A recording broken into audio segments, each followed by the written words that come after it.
I'm talking about cellular rejuvenation and potential immortality. I'm also talking about how cancer cells cheat, because I think that cancer cells somehow manage to reactivate a potential immortality system that is normally lost in the cells of animals. Now, this is a subject I've been interested in for a very long time, although curiously this is the first talk I've actually ever given on the subject. In the 1970s, I was working on cell biology at Cambridge, and particularly interested in the whole question of cellular senescence and rejuvenation. And in 1974, I published a paper in Nature called The Aging, Growth and Death of Cells, setting out a new approach to understanding aging and rejuvenation at the cellular level. And this has been a subject that's remained of interest to me ever since. And in 2022, I published another paper on the subject, bringing the whole thing completely up to date and putting forward a new version of my hypothesis in this paper called Cellular Senescence, Rejuvenation and Potential Immortality, published in the Proceedings of the Royal Society B. B means biological. What I'm doing in these papers is looking at two paradigms of aging and rejuvenation that have dominated biology since the late 19th century. And they've coexisted because they coexist in different subfields of biology, even though they're incompatible with each other. And I think that this long debate or rather disagreement between these two paradigms can actually be resolved. And I'm going to suggest in this talk how it can be resolved and how its resolution could shed a new light on cancer and possibly even lead to new ways of treating cancer. The debate started in the late 19th century, in the 1870s and 80s, and it was between two eminent biologists. One was called Émile Maupin, who was French, lived in Algiers, and studied many forms of organisms, small organisms. He was the first person to name the small nematode worm Caenorhabditis elegans, which is now one of the main model organisms in biology. The other was August Weismann, a German professor of biology, who had an enormous influence on the development of genetics. Maupin argued that all cells age all the time, that aging is inherent in life, that things go wrong, problems build up, junk accumulates, that aging is inherent in all life. So for Maupin, the question was, how does anything ever get rejuvenated? Because if aging went on in all cells all the time, all life would die out. So there has to be a rejuvenation process. And he thought that happened through sex. He wasn't quite sure how, but he had the idea that sex is the rejuvenative process that enables new generations to be regenerated. His main experimental studies were on a small unicellular organism called paramecium, a ciliate that swims around by beating its little hairs on the surface. And these do indeed age, colonies of paramecium age, and they are rejuvenated by sexual conjugation. So he had good evidence that this was actually happening. His opponent, August Weismann, took the opposite point of view. He thought that cells, single-celled organisms, are potentially immortal, that they can just go on and on and on without showing any signs of aging, and that aging only happens in multicellular organisms. The germ cells, especially the egg cells, continue with this potential immortality that they inherit from unicellular organisms. but other cells age. As he put it, he said the animal germ cells inherit their potential immortality from unicellular organisms which, as he, in his own words, carry the potentiality of unending life. The reproductive cells cannot lose that capacity for unlimited reproduction, but the somatic cells have lost that power. They become restricted to a fixed, though perhaps very large number of cell generations. So he had the idea that germ cells are special, unicellular organisms are special. They have a capacity to rejuvenate themselves all the time. What needs explaining is senescence. So these two paradigms, which I call the universal senescence paradigm and the potential immortality paradigm, are almost opposite. For one of them, the problem is to explain rejuvenation. For the other, the problem is to explain senescence. Now, the potential immortality paradigm still dominates areas of biology concerned with egg cells and also cancer, because many cancer cells have acquired a kind of potential immortality.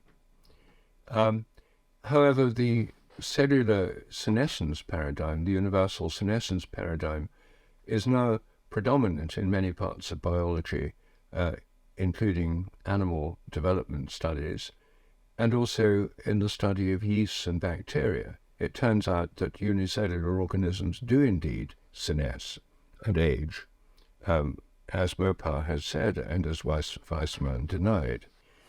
When I got interested in the subject in the 1970s, the dominant theory was the potential immortality theory, and there were attempts to explain senescence in terms of cascades of errors, like the so-called error catastrophe hypothesis of Louis Orgel, and a subsequent theory, Kirkwood's disposable soma theory, explicitly took up Weissman's ideas. He assumed that the germ cells were potentially immortal, but that it was necessary to explain why other cells age. I myself, when I got interested in this, started from the universal senescence paradigm, the idea that all cells age all the time. And I was trying to work out how cells can be rejuvenated. I put forward a hypothesis that made sense to me at the time and has since been widely confirmed.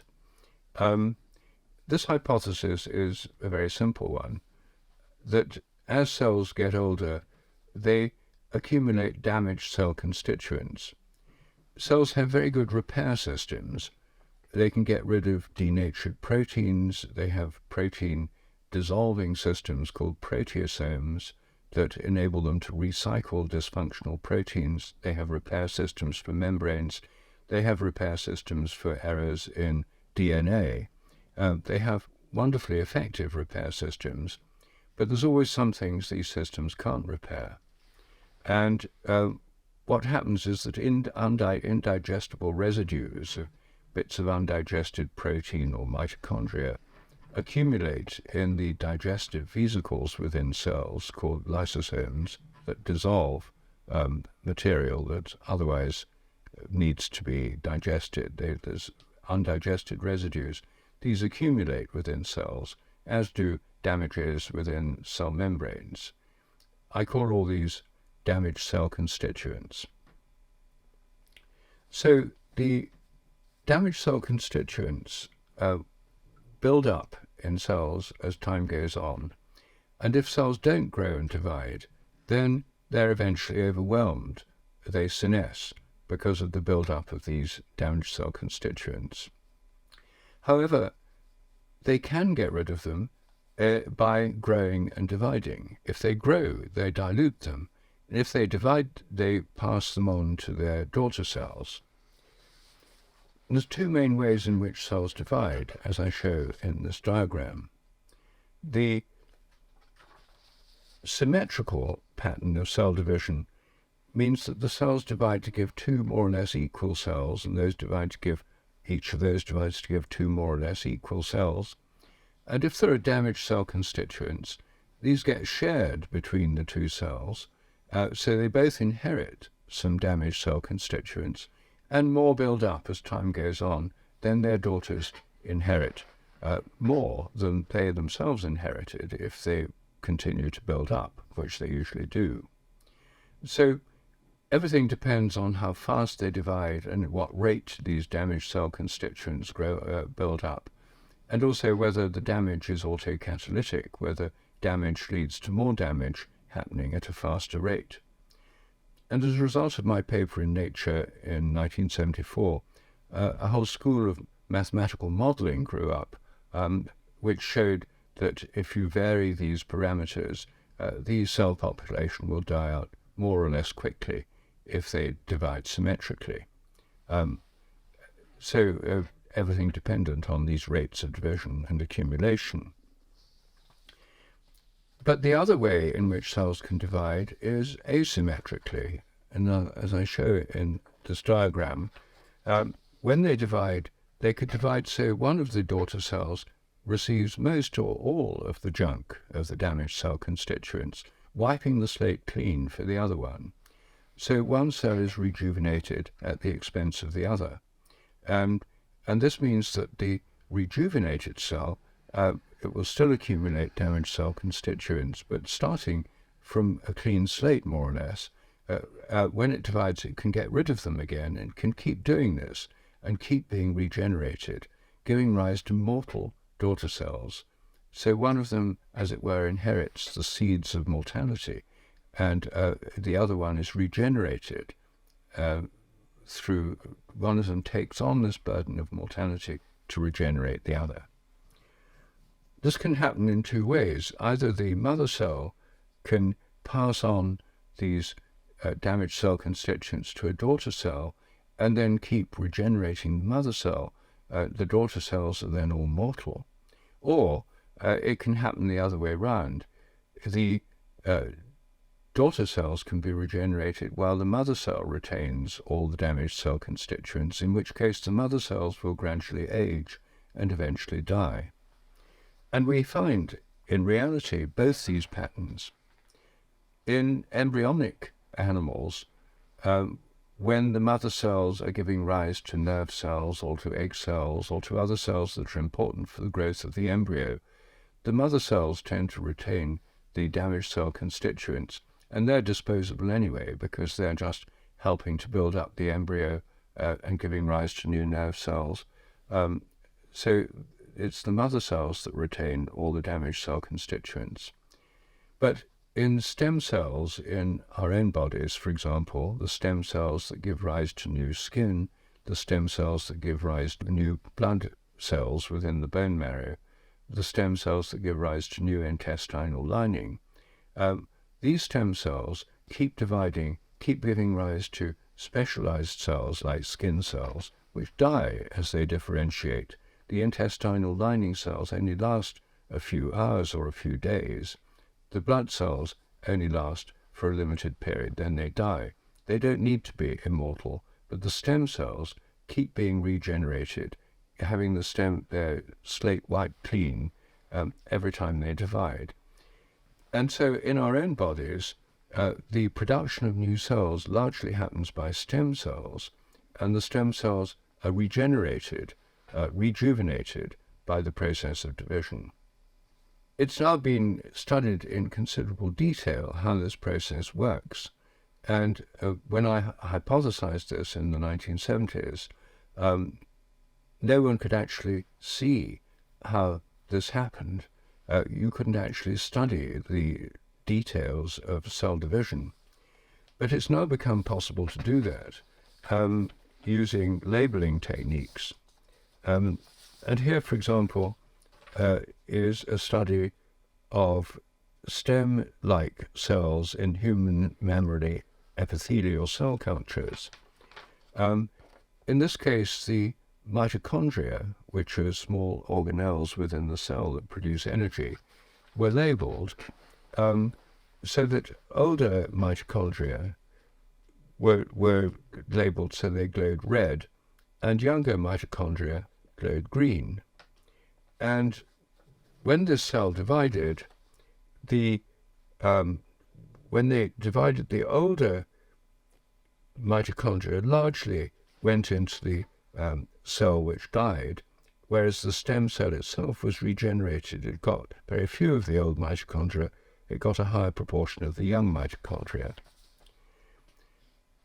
Now, it's also been shown through using fluorescent labels and other ingenious methods that denatured protein aggregates and all sorts of junk within the cells is asymmetrically partitioned during the division of stem cells, regenerating the other cell.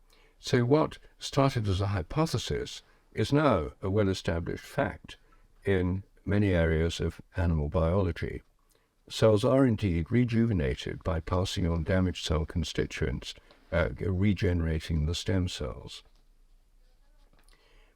In plants, there's a similar situation. These stem cells in the meristems, the growing points of the shoot tip and the root tip, divide asymmetrically to give one cell that remains a stem cell, a meristematic cell, and the other cells that can undergo further division, but then they become wood cells or bark cells or leaf cells.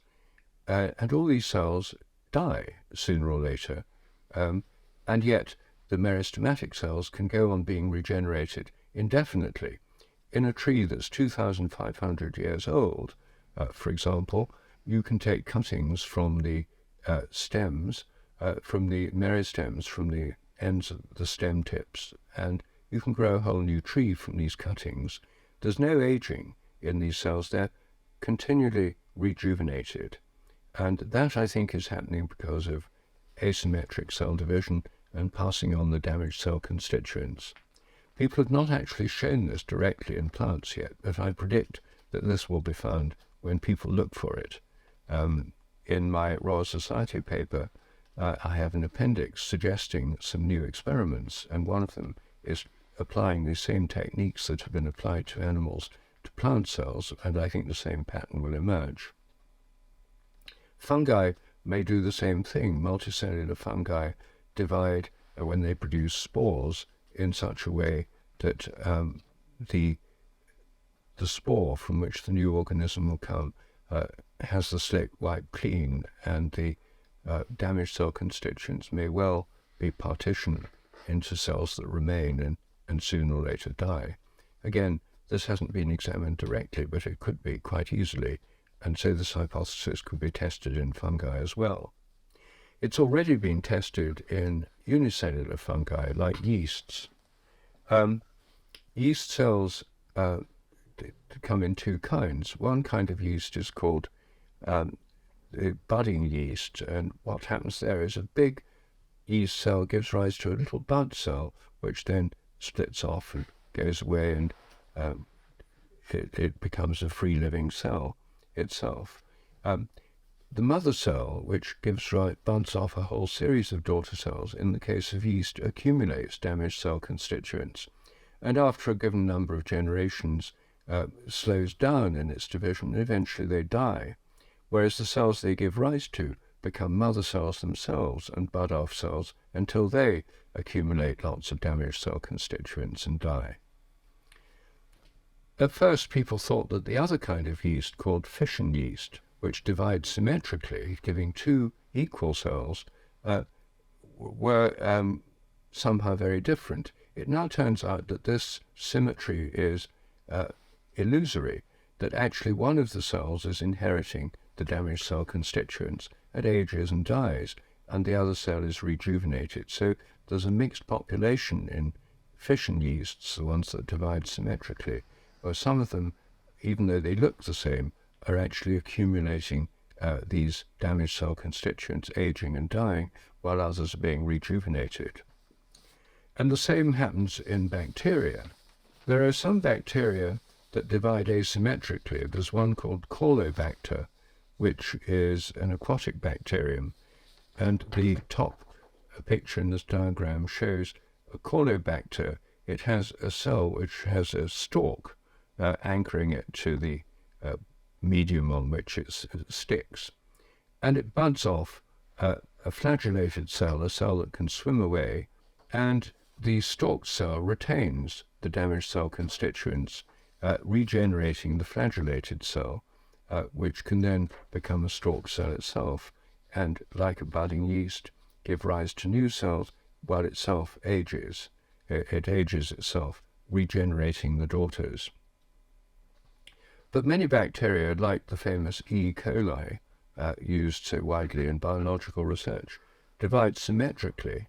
And like fish and yeasts, at first people thought that this meant that any damaged cell constituents would be symmetrically distributed. But that's not the case. As this diagram shows, one cell wall at the end of the cell is older than the other, and damaged cell constituents accumulate near the older cell wall. So one of the cells inherits them, the other doesn't. And the one that inherits them divides slower and ages, while the other one is rejuvenated and divides quicker. And every time they divide, there's this asymmetry, meaning that some of them are getting older, bearing the burden of senescence, while others are rejuvenated within the population. So this pattern of the asymmetric distribution of damaged cell constituents is found very widely in unicellular organisms, probably in plants, and certainly in many animals and in yeasts. And all this fits with the hypothesis of rejuvenation through asymmetric cell division. But things get more complicated when we consider cells that divide symmetrically. The symmetrically dividing cells, if they don't divide very fast, and if there's a build-up of damaged cell constituents, would only divide for a certain number of generations before they die out.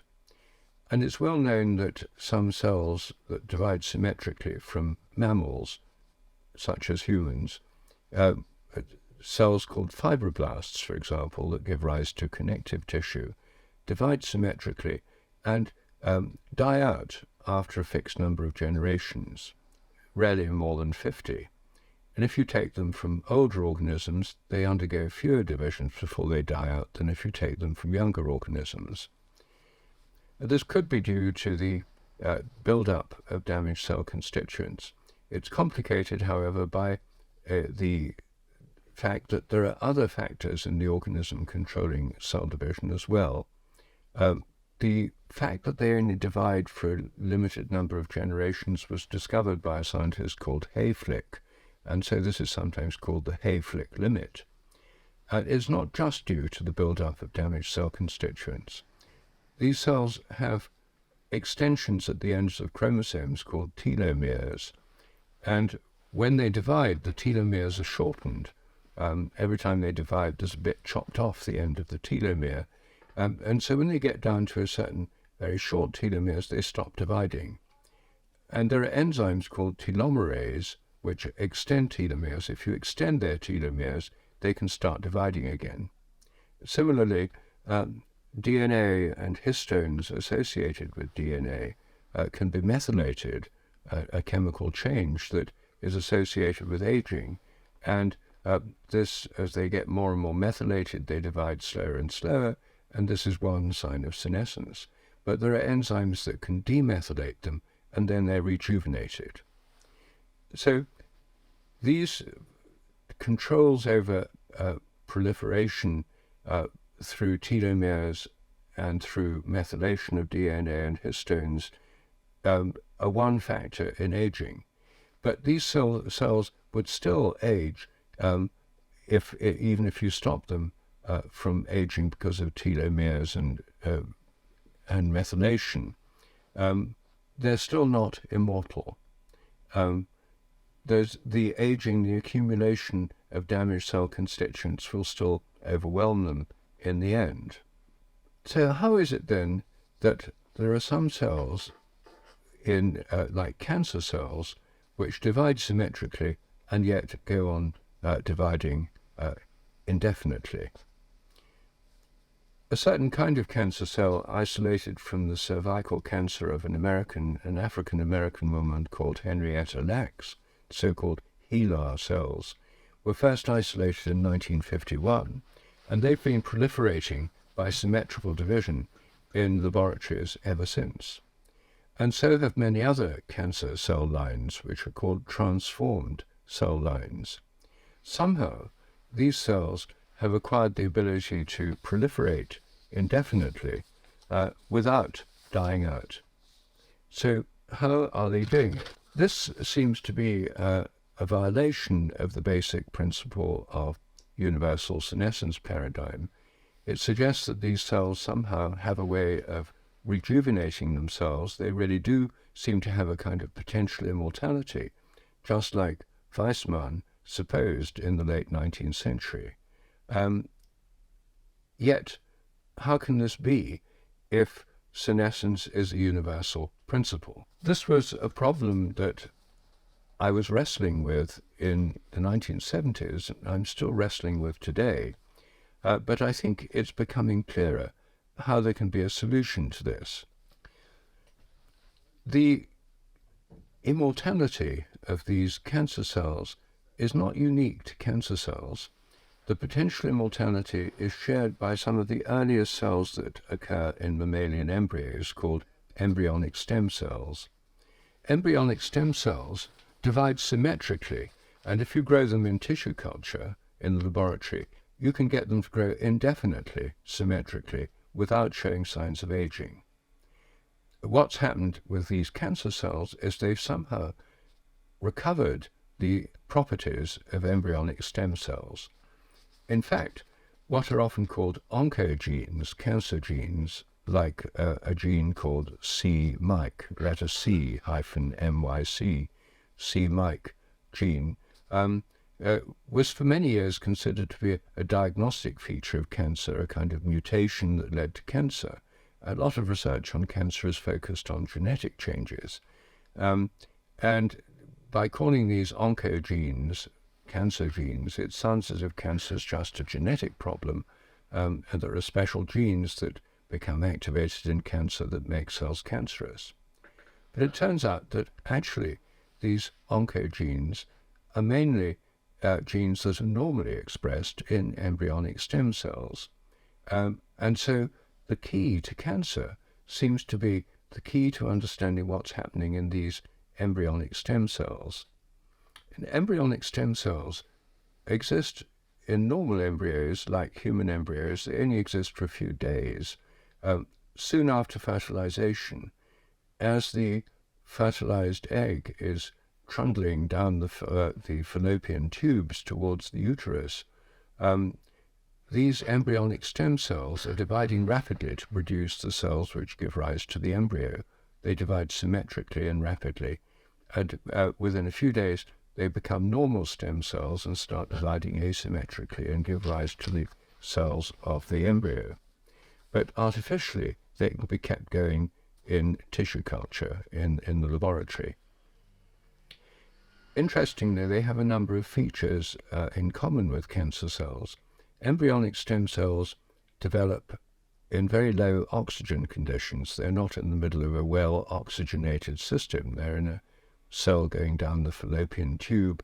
They have only about 2.5% oxygen compared with about 20% in a fully oxygenated tissue, which is with a level in the atmosphere about 20% oxygen.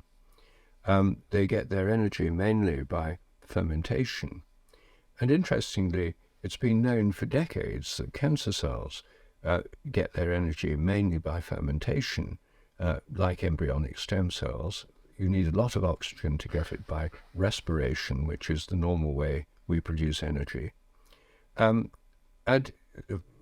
many people have been puzzled by the fact that if you deprive cancer cells of oxygen, instead of doing worse, they do better.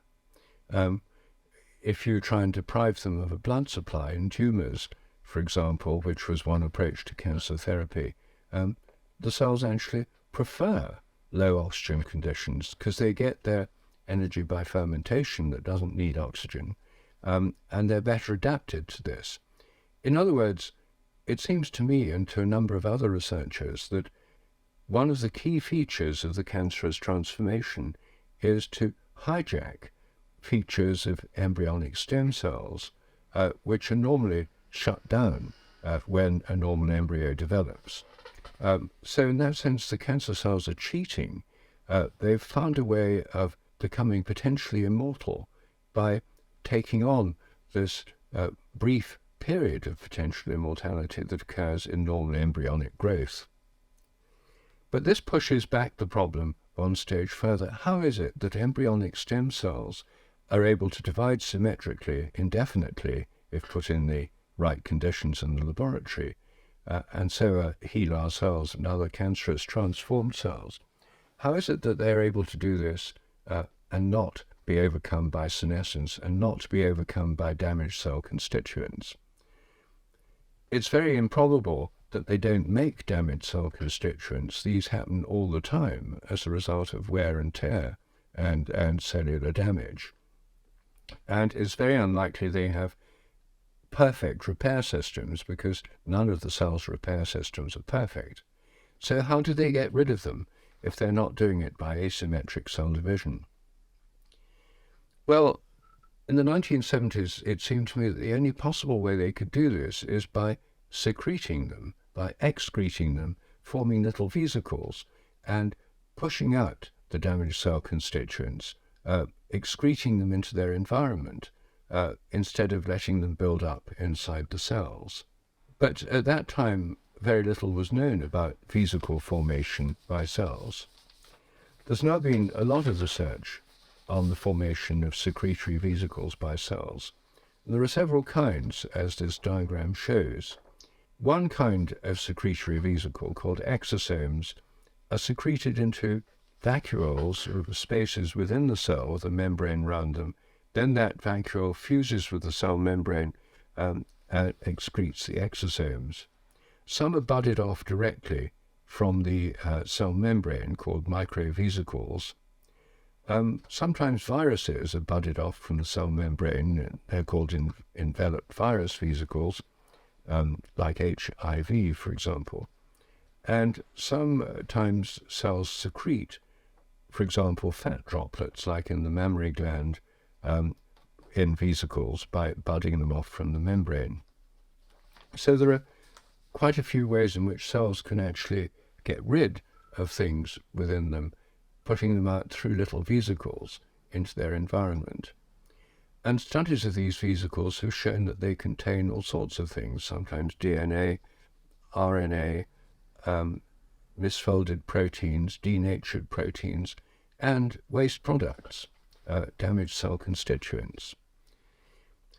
Now, the hypothesis I'm putting forward now, which hasn't been tested but which seems to me very probable, is that when cells undergo cancerous transformation, or when they become embryonic stem cells, they secrete lots of vesicles and excrete damaged cell constituents in these vesicles into the environment around them.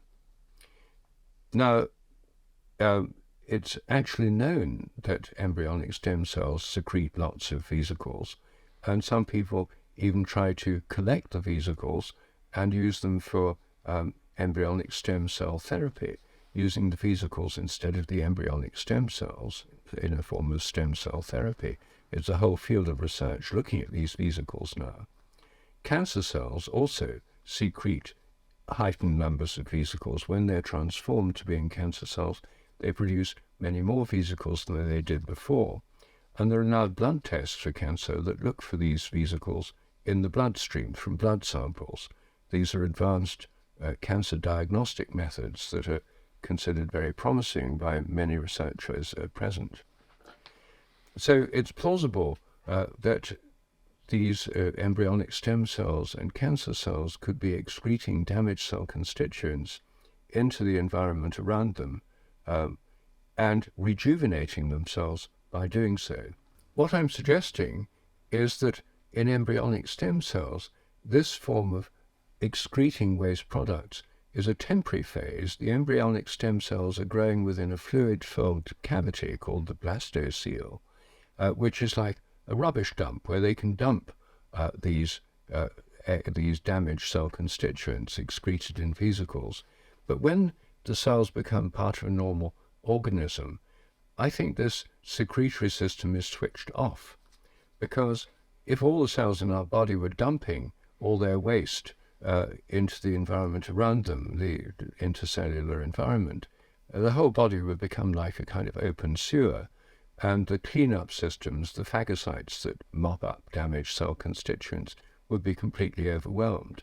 So when cells become normal cells within a growing embryo, I'm suggesting they now switch to keeping their waste products within them, and unless they dilute them by growth and cell division, especially by asymmetric cell division, the cells inevitably age, which is why all cells that stop growing age, all organisms that stop growing age.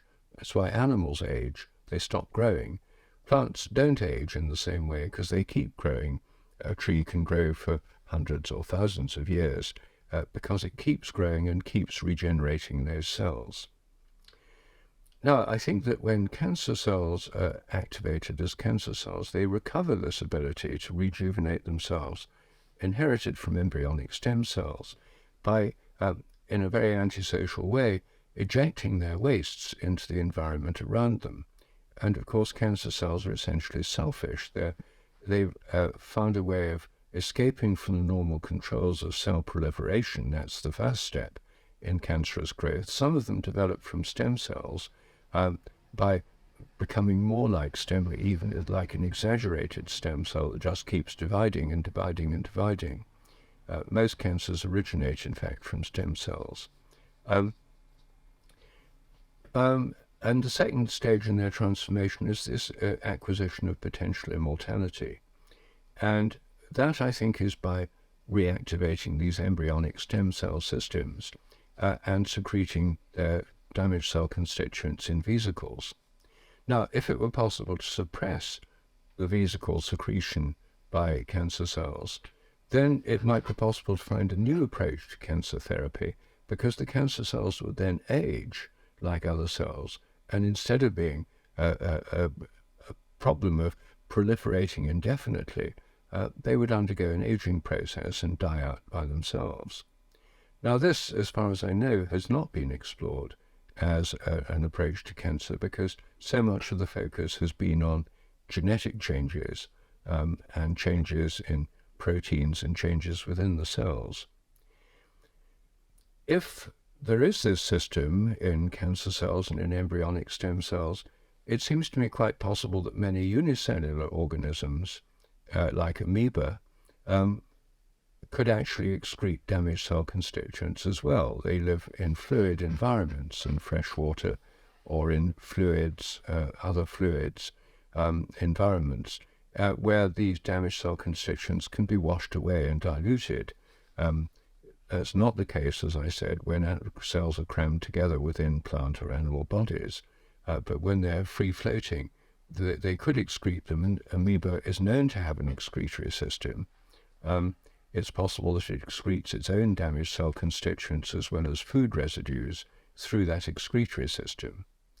So it's possible that some cells are indeed potentially immortal, just as Weismann supposed in the 19th century.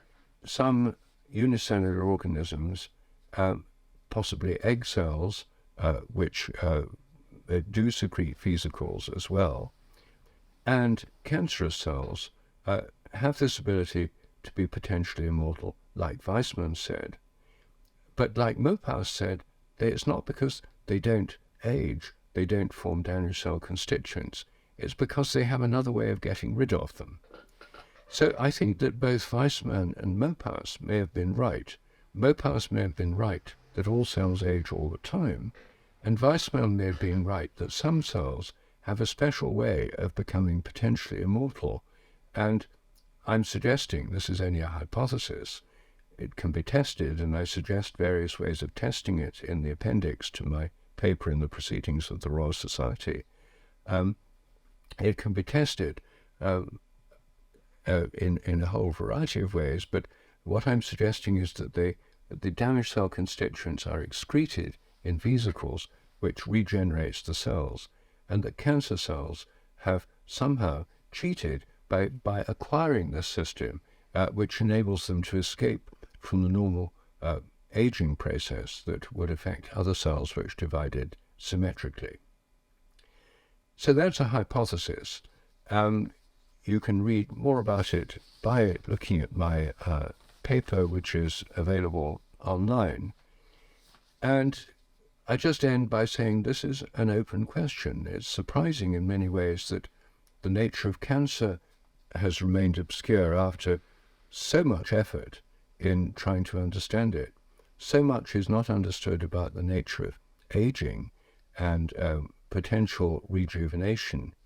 And of course, there's a lot of interest in this and a lot of funding now, billions of dollars from billionaires who would like to find the elixir of life and through the transhumanist project of overcoming mortality. Well, I think there are ways in which cells become potentially immortal, as I've said, but that to transform them into potentially immortal cells involves transforming them into potentially cancerous cells as well. So wouldn't put any of my money, if I were a billionaire, into the hope of achieving eternal life, even eternal youth. I just don't think that's possible. But I do think it's possible to find out how these processes are at work in cancerous cells and also in unicellular organisms. Not all unicellular organisms, but certainly some. And that I think there's a whole new frontier that can open up in cell biology.